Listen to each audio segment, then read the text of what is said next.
السلام علیکم ورحمۃ اللہ۔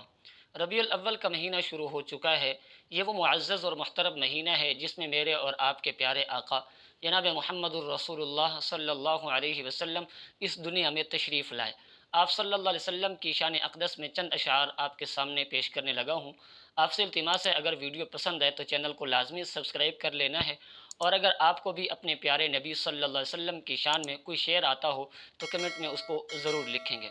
شاعر کہتا ہے، نام محمد سے دلوں کو سرور ملتا ہے، نام محمد سے دلوں کو سرور ملتا ہے، نگاہ فکر کو تازہ شعور ملتا ہے، نصیب کیسا بھی ہو نصیب کیسا بھی ہو واسطہ محمد کا دے کر خدا سے جو بھی مانگو ضرور ملتا ہے۔ کہتا ہے، جہاں ذکر حبیب ہوتا ہے خود خدا بھی قریب ہوتا ہے، جہاں ذکر حبیب ہوتا ہے خود خدا بھی قریب ہوتا ہے،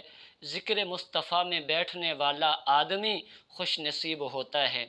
شاعر کہتا ہے، اپنا معیار زمانے سے جدا رکھتے ہیں، اپنا معیار زمانے سے جدا رکھتے ہیں، ارے ہم تو محبوب بھی محبوب خدا رکھتے ہیں۔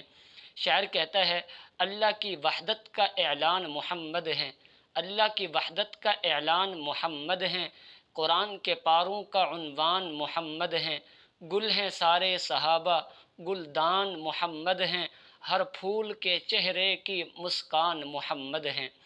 شاعر کہتا ہے، حضور آئے تو سر آفرینش پا گئی دنیا، حضور آئے تو سر آفرینش پا گئی دنیا، اندھیروں سے نکل کر روشنی میں آ گئی دنیا، بجھے چہروں کا زنگ اترا ستے چہروں پہ نور آیا،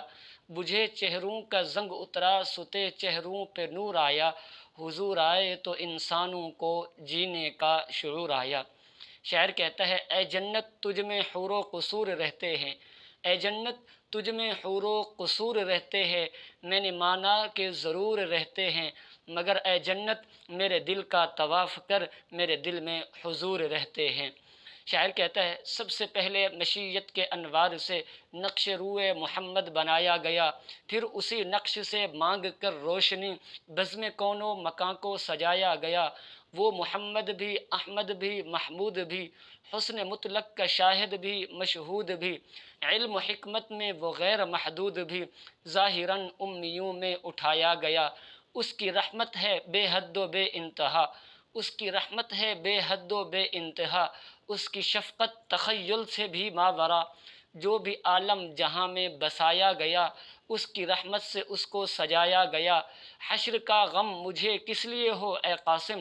حشر کا غم مجھے کس لیے ہو اے قاسم، میرا آقا ہے وہ میرا مولا ہے وہ، جس کے قدموں میں جنت بسائی گئی، جس کے ہاتھوں سے کوثر لٹایا گیا۔